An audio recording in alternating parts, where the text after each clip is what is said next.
तो welcome back on my another lecture of RCC structure and आज कल तक जो लेक्चर हमने आपको क्या प्रोवाइड किए थे उनमें क्या थ्योरी का पोर्शन क्या कवर हो गया था। और आज हम जो है इंट्रोडक्शन टू क्या वर्किंग स्ट्रेस मेथड जो है स्टार्ट करने जा रहे हैं। तो इसमें जनरली एक टर्म आता है मॉडुलर रेशियो यानी मापांक अनुपात। यानी मापांक अनुपात क्या है, एग्जाम के पर्पज से क्या इंपॉर्टेंट है। और ये कई बार क्या प्रीवियस ईयर के क्वेश्चन अगर आप उठा के देखेंगे तो उसमें कई बार क्या क्वेश्चन क्या पूछा हुआ है। ठीक है दोस्तों, तो इसको कवर करेंगे। तो मापांक अनुपात जनरली क्या होता है, जैसे कि इसके नाम से पता ही चल रहा है कि ये क्या है, रेशियो है। तो रेशियो किस किस चीज़ का होगा, द मॉड तो जनरली इसके क्या है, अगर लैंग्वेज हम देखें तो ये जनरली जो होता है the ratio of modulus of elasticity of steel to the ratio of elasticity of concrete is known as modular ratio. यानी स्टील के प्रत्यास्थता मापांक तथा कंक्रीट के प्रत्यास्थता मापांक के अनुपात को क्या कहते हैं, मापांक अनुपात कहते हैं। And it is represented by small m. ठीक है, तो इसकी क्या डेफिनेशन लिख देते हैं पहले। इस्पात के प्रत्यास्थता मापांक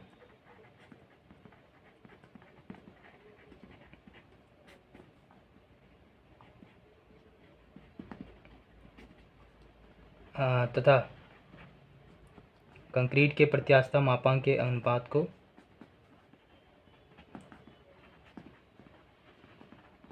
प्रत्यास्थता मापांक के अनुपात को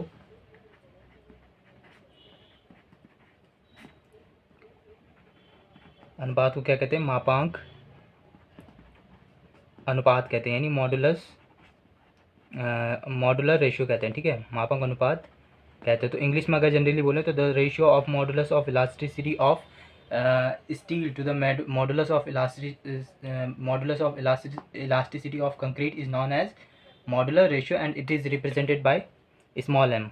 और यहाँ जो है स्मॉल एम से जो है प्रदर्शित किया जाता है। आई दोस्तों कि आपको क्या समझ में आया होगा। तो अगर इसको क्या मैथमेटिकली रूप में लिखें, मैथमेटिकली रूप में ये क्या हो जाएगा कि एम से इसको क्या रिप्रेजेंट करते हैं। एंड एम इक्वल टू कहता है modulus of elasticity of steel to the modulus of elasticity of concrete. तो ये क्या यहाँ पे रिप्रेजेंट कर रहा है इलास्टिसिटी को। ठीक है दोस्तों, इसको लाइन से क्या क्लोज कर देते हैं क्योंकि ये क्या एग्जाम के पर्पज से क्या इंपॉर्टेंट क्वेश्चन है। इसको क्या हाईलाइट भी कर देते हैं, ये क्या इंपॉर्टेंट क्वेश्चन है।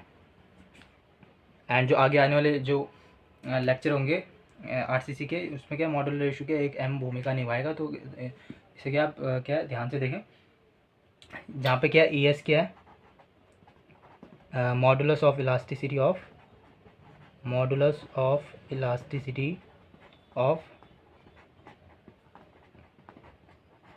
स्टील। ठीक है, यानी प्रबलन इस्पात का क्या है, यंग इसको बोलते हैं प्रत्यास्थता मापांक। एंड ई सी क्या है यहाँ पे, मॉडुलस ऑफ इलास्टिसिटी ऑफ यहाँ पे क्या हो जाएगा, कंक्रीट। ठीक है दोस्तों, और लेकिन IS 456/2000 ने हमें क्या एम की वैल्यू क्या अनदर क्या रिकमेंड की है, जो कि क्या इंपॉर्टेंट है। तो इसके लिए जो एम की वैल्यू क्या अकॉर्डिंग टू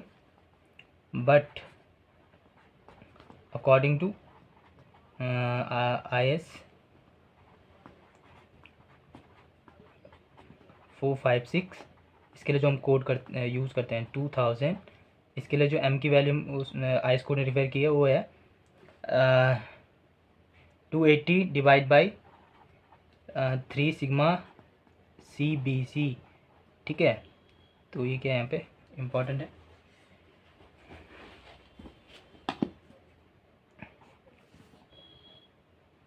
ये जिनको भी क्या मैं बॉक्स में बंद कर रहा हूँ, ये फॉर्मूला क्या इंपॉर्टेंट है, तो इन्हें क्या आप ध्यान से देखेंगे। ठीक है, तो ये एम जहाँ पे क्या है, एम तो यहाँ पे मॉडुलर रेशियो हो गया, लेकिन सिग्मा CBC की है क्या यहाँ पे, तो इसको क्या समझेंगे। और जहाँ पे सिग्मा CBC है,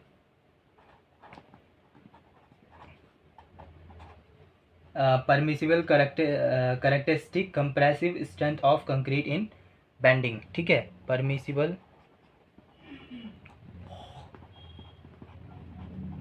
कैरेक्टरिस्टिक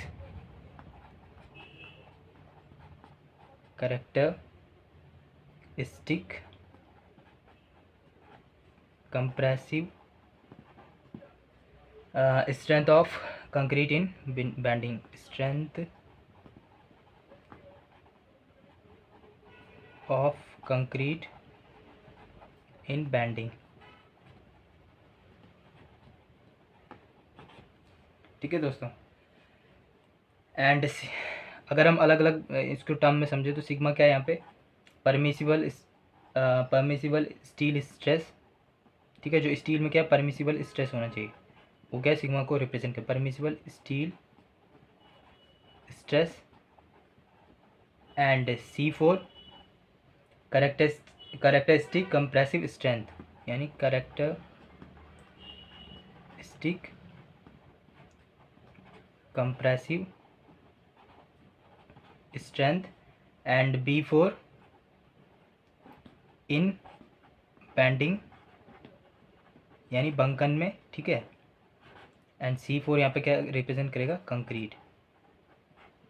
तो अगर इस सिग्मा CBC को कंप्लीट क्या है वो देखें तो परमिसिबल का ये क्या है यहाँ पे, परमिसिबल कैरेक्टरिस्टिक क्या है, compressive strength of concrete in bending. और इसको ऐसे भी कह सकते हैं permissible working stress in concrete. यहाँ पे सिग्मा रिप्रेजेंट कर रहा है permissible steel stress, C4 characteristic compressive strength, B4 क्या है इन बैंडिंग, एंड C4 क्या है कंक्रीट। यहाँ पे क्या अलग अलग क्या है उनको क्या क्लासीफाई कर दिया। ठीक है दोस्तों, तो आई होप कि आपको क्या मॉड्यूलर रेशियो क्या समझ में आएगा, ये क्या एग्जाम के पर्पज से क्या इंपॉर्टेंट है।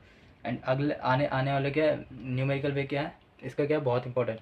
तो ये जो ये फार्मूला है क्या जनरली क्या मोस्ट इंपॉर्टेंट फार्मूला है, इसको क्या आप रट लें या फिर क्या याद कर लें, ये आप पे डिपेंड करता है, लेकिन ये फार्मूला आपको क्या याद होना चाहिए क्यों। ठीक है, m equal to 280 divide by 3 sigma c, m equal to 280 divide by 3 sigma c. ठीक है दोस्तों, अब फैक्टर ऑफ सेफ्टी तो आपको पता ही है, जनरली हमने क्या कल बताया था, कल वाले लेक्चर में बताया था कि कंक्रीट के लिए फैक्टर ऑफ सेफ्टी क्या है 3 लेते हैं इन बैंडिंग में, और डायरेक्ट कंप्रेशन में 4, और फैक्टर ऑफ सेफ्टी और स्टील क्या लेते हैं हम 1.78। ठीक है दोस्तों, अब जो अगर हम बात करें अलग अलग टर्म ES और EC की, यानी मॉडुलस ऑफ जो ये स्टील का प्रत्यास्थता मापांक और इस कंक्रीट का प्रत्यास्थता मापांक कितना होता है। ठीक है, तो इसकी वैल्यू जनरली हम अगर देखें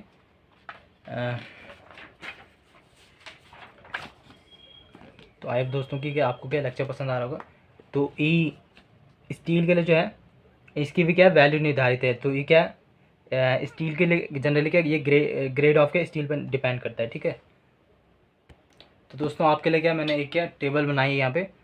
तो अगर हमारे पास क्या ग्रेड ऑफ स्टील है Fe 250, Fe 415, Fe 500, तो ठीक है इसके लिए जो ES की वैल्यू होती है यानी प्रत्यास्थता मापांक की जो वैल्यू होती है वो क्या होती है, सारे जितने भी ग्रेड ऑफ क्या स्टील है उनके लिए एक ही वैल्यू रहती है, वो होती है 2 × 10⁵, 2 × 10⁵, चाहे 415 चाहे क्या 500, तो 2 × 10⁵ ES की वैल्यू एक ही क्या कॉन्स्टेंट रहती है तीनों ग्रेड ऑफ स्टील के लिए। ठीक है, तो ये क्या है एक नंबर के क्या जो एग्जाम में क्वेश्चन आते हैं उसके पर्पज से क्या इंपॉर्टेंट है, पूछ सकता है कि what is the modulus of elasticity of steel. तो वहाँ पे क्या ग्रेड दे दिया रहेगा, तो ग्रेड के अकॉर्डिंग क्या है, तो ये जनरली क्या तीनों ग्रेड के लिए एक ही वैल्यू है। ठीक है, अब इसके बाद हम आते हैं कि हमारे पास जो ES जो क्या है EC था, यानी मॉडुलस क्या बोलते हैं इसको, modulus of elasticity of concrete. तो इसकी वैल्यू क्या होती है हमारे पास 5000 √FCK। ठीक है, जहाँ पे FCK क्या है, ये क्या है यहाँ पे कैरेक्टरिस्टिक्स स्ट्रेंथ, यानी अभिलाक्षणिक सामर्थ्य, कैरेक्टरिस्टिक स्ट्रेंथ। ठीक है दोस्तों, अभिलाक्षणिक सामर्थ्य ये हमने क्या कल वाले लेक्चर में क्या कंप्लीट किया था, तो आई क्या आपको इसको क्या डेफिनेशन क्या समझ में आएगी। एंड ये क्या जो जो जनरली क्या FCK है ये क्या ग्रेड ऑफ कंक्रीट के लिए क्या अलग अलग होता है। तो जनरली हमारे पास क्या मैं आपके लिए क्या टेबल बना देता हूँ, तो आप लोग देख सकते हैं यहाँ पे हमने क्या एक टेबल बना दी है।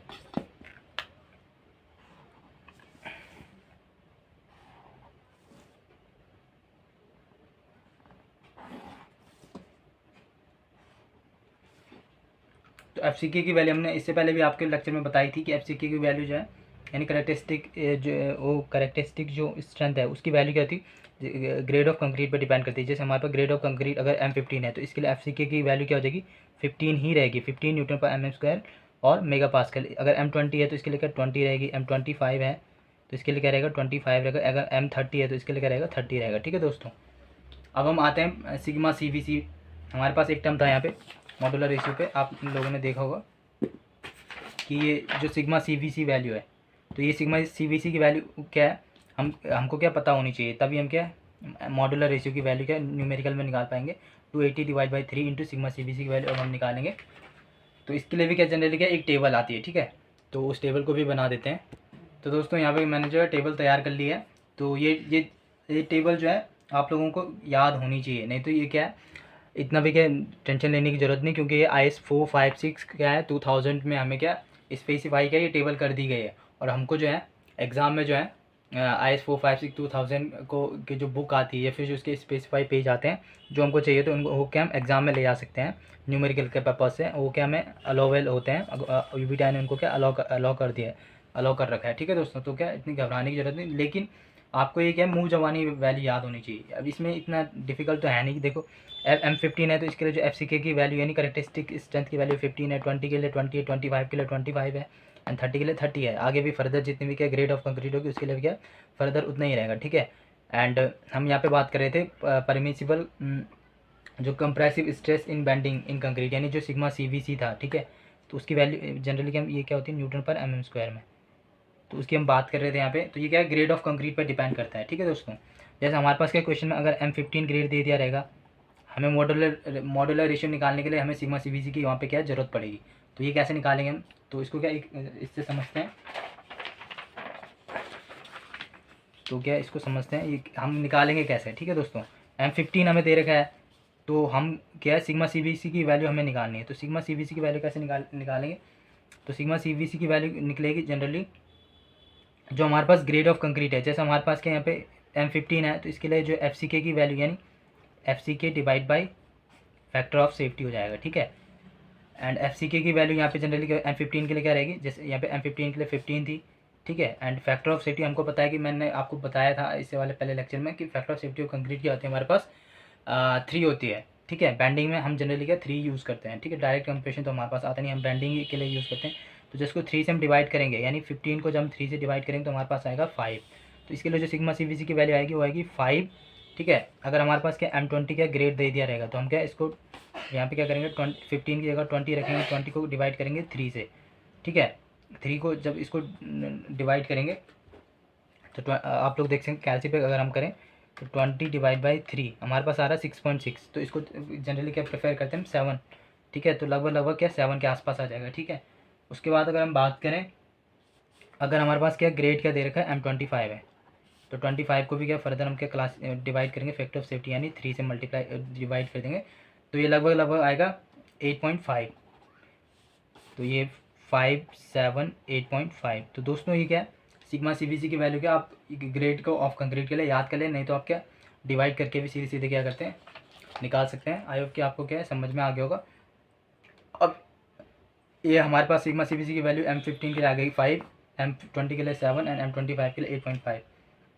अब हम क्या है हमारे पास सिग्मा CVC की वैल्यू आ गई है एंड हमारे पास क्या जो जनरली क्या उसका जो फार्मूला था मॉड्यूलर रेशियो का 280 डिवाइड बाई 3 सिग्मा CVC, तो उसके अकॉर्डिंग तो हम क्या कर सकते हैं यहाँ पे आपको देखा होगा ये वाला फार्मूला। तो यहाँ से हम क्या M की वैल्यू निकाल सकते हैं यानी 280 डिवाइड बाई 3 सिग्मा CVC, ठीक है। तो वैल्यू अगर हम रखें हमारे पास M था, इसको एक पहले एग्जांपल से समझते हैं। हमारे पास M की वैल्यू थी हमारे पास आई के आपको क्या दिख रहा है M की वैल्यू थी हमारे पास 280 डिवाइड बाई 3 सिग्मा CVC। अब यहाँ पे क्या हम वैल्यू पुट कर देंगे, अगर हम 280 डिवाइड बाई 3 इंटू सिग्मा, अगर हमारे पास क्या ग्रेड ऑफ कंक्रीट के M15 दे दिया रहेगा क्वेश्चन में, तो इसके लिए मॉड्यूलर रेशियो कैसे निकालेंगे, तो M280 तो M280 divide by 3 into sigma CVC and M15 के लिए सिग्मा CVC की वैल्यू हमारे पास क्या है M15 के लिए जो है यहाँ पे 5 है, तो यहाँ पे क्या 5 की वैल्यू रख देंगे। तो क्या यहाँ पे 280, तो इसको जब सॉल्व करेंगे हम यानी 280 डिवाइड बाई 3 इंटू 5 या 15, तो ये हमारे पास आएगा 18.66 के लगभग। तो जो इसके लिए मॉड्यूलर रेशियो की वैल्यू आती है वो 18.66 यानी हम उसको 18 लेते हैं जनरली, ठीक है। इसी प्रकार हम जब क्या M20 के लिए निकालेंगे तो ये हमारे पास आएगा 13, ठीक है, 13 पॉइंट समथिंग आएगा, हम क्या उसको 13 ले लेंगे। इसी प्रकार जब क्या हमारे पास क्या M25 के ग्रेड कंक्रीट क्वेश्चन दे रहेगा तो उसके मॉड्यूलर रेशियो की वैल्यू क्या 11 आएगी। तो दोस्तों आप लोग या तो इस वैल्यू को याद कर ले नहीं तो आप क्या जनरली क्या क्वेश्चन में भी क्या वहीं पे निकाल सकते हैं मॉड्यूलर रेशियो की वैल्यू। तो आई होप कि दोस्तों आपको क्या है ये इतना क्या समझ में आया होगा। तो इसके बाद हम चलते हैं वर्किंग स्ट्रेस मेथड पे। तो ये इंपॉर्टेंट टेबल थी, इनको क्या मैं क्या पीडीएफ बना के भी आपको क्या प्रोवाइड कर दूँ टेलीग्राम चैनल पे क्या प्रोवाइड करा दूँगा। तो आप हमारा क्या टेलीग्राम चैनल का ज्वाइन कर सकते हैं, डिस्क्रिप्शन में क्या है मैं लिंक दे दूँगा, ठीक है। अब हम चलते हैं वर्किंग स्ट्रेस मेथड, जो कि क्या है इंपॉर्टेंट है और हर साल यहाँ से जो है जो न्यूमेरिकल आते हैं। तो ये क्वेश्चन के न्यूमेरिकल के पर्पस ये जो चैप्टर है introduction to working stress method, ये जनरली क्या चैप्टर 2 है और क्या एग्जाम के पर्पस से क्या इंपॉर्टेंट है। तो दोस्तों आप क्या इसको क्या ढंग से समझना। तो चैप्टर 2 अब हेडिंग डालते हैं हम, चैप्टर 2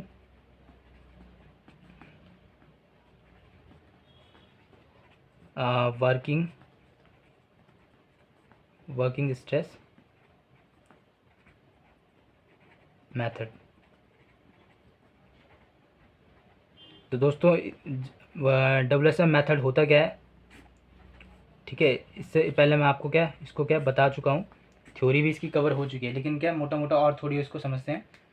तो जो जब हमारे पास जो क्या बोलते हैं WSM मेथड है उसको जनरली क्या कहते हैं, इसको इलास्टिक मेथड भी कहते हैं, यानी इसको क्या प्रत्यास्थता क्या मेथड भी कहते हैं, ठीक है। Because Hooke's law is valid, यानी इसमें क्या है क्योंकि यह हुक्स लॉ का जो ये मेथड है ये क्या हुक्स लॉ का क्या पालन करता है।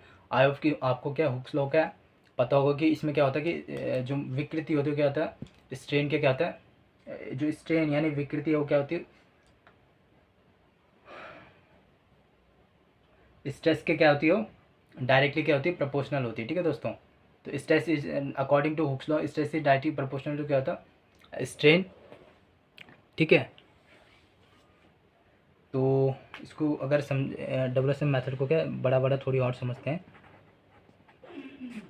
तो फर्स्ट पॉइंट लिखेगा this method is also known as elastic method, this method is also known as elastic method because Hooke's law is valid, because Hooke's law is valid, यानी इसमें क्या होता है हुक्स लॉ का क्या है क्योंकि इसमें पालन होता है तो इसलिए क्या होता है इलास्टिक है। तो जो हुक्स लॉ वैलिड होता है क्या है जनरली क्या इलास्टिक मटेरियल में क्या है वैलिड होता है, इसलिए इसको क्या इलास्टिक मेथड भी कहते हैं। तो हुक्स लॉ में जनरली होता क्या है कि हमारे पास क्या है अगर हम स्ट्रेस और स्ट्रेन के बीच क्या हम कर्व खींचें यानी ग्राफ खींचें तो हमारे पास क्या एक सीधी लाइन क्या प्राप्त होती है, ठीक है, जो कि क्या इन दोनों के यहाँ पे क्या मीटिंग पॉइंट से गुजरेगी। अगर ये वाला अगर ये इसको स्ट्रेन कह दें, ठीक है, और ये क्या हो जाएगा स्ट्रेस, तो यहाँ पे क्या हो जाएगा हमें एक सीधी लाइन क्या प्राप्त हो जाएगी। ये क्या है WSM मेथड में है जनरली क्या कंक्रीट के लिए, ठीक है, कंक्रीट के लिए हम प्रेफर करते हैं, ठीक है। अगला इसमें पॉइंट आता है it is also known as modular, it is also known as modular ratio method, it is also known as modular ratio method, ठीक है दोस्तों। And this method in this method factor of safety is use so it is known as WSM method. तो हमको पता है कि इस method में क्या जनरली क्या फैक्टर ऑफ सेफ्टी यूज़ होती है, इसलिए इस मेथड को क्या कहते हैं WSM मेथड भी कहते हैं। इन दिस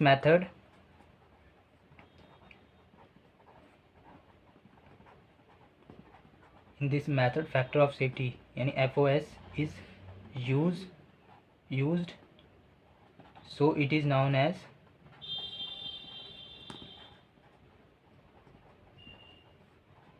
WSM मेथड, ठीक है। तो फैक्टर ऑफ सेफ्टी हम किस में यूज़ करते हैं स्टील में यूज़ करते हैं। और फैक्टर ऑफ सेफ्टी की जनरली क्या हम अगर बात करें स्टील के लिए स्टील के लिए अगर हम मानवता हम निकालना चाहेंगे, कंक्रीट के लिए अगर हम निकालना चाहेंगे तो कैसे निकालेंगे इसको आप क्या इसको क्या जनरली यहाँ से समझते हैं। तो WSM मेथड, ठीक है, कंक्रीट फैक्टर ऑफ सेफ्टी की वैल्यू कैसे निकलती है, ठीक है। तो यहाँ पे आ जाएगा कंक्रीट, यहाँ पे आ जाएगा स्टील, तो इसके लिए अगर फैक्टर ऑफ सेफ्टी अगर हम निकालना चाहें कंक्रीट के लिए तो कैसे निकलेगा, एफ सी के डिवाइड बाई सिग्मा। तो इससे पहले भी हमने निकाला था वहाँ पे कि एफ सी के को क्या सिग्मा से, जब हमने वहाँ पे सिग्मा निकाला था तो क्या यहाँ पे क्या एफ ओ एस अपॉन में आ जाएगा, ठीक है। तो एफ ओ एस निकालना है तो यहाँ पे क्या अपॉन में सिग्मा चले जाएगा, ठीक है। एंड फैक्टर ऑफ सेफ्टी क्या है, ये जनरली क्या है इस कंक्रीट के लिए 3 एंड 4। तो 3 है बेंडिंग में एंड 4 है यहाँ पे डायरेक्ट कंप्रेशन में, ठीक है दोस्तों। आपको क्या समझ में आएगा। स्टील के लिए कैसे निकालेंगे फैक्टर ऑफ सेफ्टी, तो स्टील के लिए फैक्टर ऑफ सेफ्टी निकलेगा वो कैसे निकलेगा, yield stress divide by loading stress बोले या फिर इसको बोल सकते हैं अलाउवेबल स्ट्रेस। तो ये वाला जो यहाँ पे जो है लोडिंग स्ट्रेस आयोग के आपको क्या दिख रहा होगा। तो इसके लिए जो फैक्टर ऑफ सेफ्टी होती है वो क्या होती है 1.78। ये क्या इंपॉर्टेंट है तो आप लोग इसे क्या ढंग से देख लें। तो यहाँ पे क्या है ये कंप्लीट अगले इसमें ये वाला पॉइंट क्या कंप्लीट होता है। अगला पॉइंट है इसमें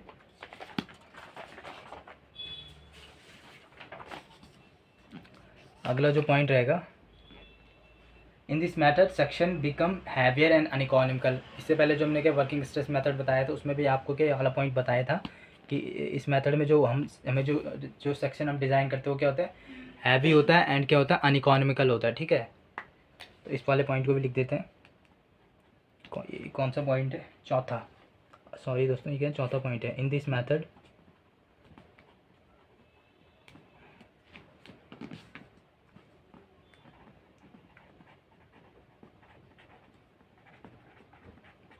section become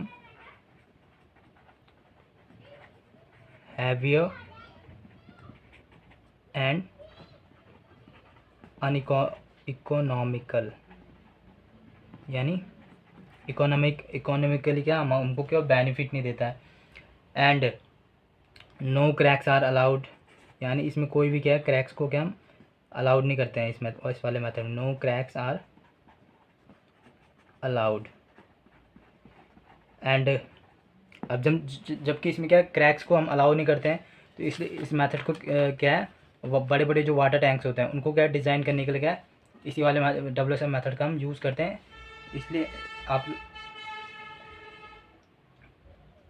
इसलिए क्योंकि जो वहाँ पे होते हैं अगर वहाँ पे क्या अगर क्रैक्स हो जाएंगे तो वहाँ से क्या पानी बाहर रिसने लगेगा। इसलिए हम क्या जनरली क्या करते हैं बड़े बड़े वाटर टैंक को क्या डिज़ाइन के लिए क्या करते हैं WSM मेथड को क्या यूज़ करते हैं। तो आए दोस्तों कि आपको क्या WSM मेथड क्या समझ में आया होगा। तो आप इसका क्या स्क्रीनशॉट ले लें, ठीक है। तो यहाँ पे क्या WSM मेथड क्या कंप्लीट होता है। तो आए दोस्तों कि आपको क्या लेक्चर सीरीज़ क्या पसंद आ रही होगी। तो दोस्तों इसके बाद हम कवर करेंगे इसके आने वाले लेक्चर में हम जो है अजम्पशन इन WSM मेथड। तो जो क्या एग्ज़ाम के पर्पज़ से मोस्ट इंपॉर्टेंट क्वेश्चन है। एंड जो अजम्पशन है WSM मेथड के वो क्या प्रीवियस ईयर में क्या बहुत बार क्या अकर हो चुका है, यानी वाला क्वेश्चन क्या बहुत बार आ चुका है। तो उस मेथड को जनरली क्या तो उसके जो अजम्पशन है तो इसके अगले आने वाले लेक्चर में क्या हम उसको क्या कवर करेंगे। तो आप दोस्तों की ये वीडियो आपको वीडियो लेक्चर क्या पसंद आया होगा। यदि पसंद आए तो इस वीडियो लेक्चर को अपने दोस्तों के साथ क्या सब्सक्राइब अपने दोस्तों के साथ क्या शेयर करें। और अगर आप इस चैनल पर क्या नए हैं तो इस चैनल को क्या सब्सक्राइब करें और बेल आइकन को क्या दबाना ना भूलें। धन्यवाद दोस्तों।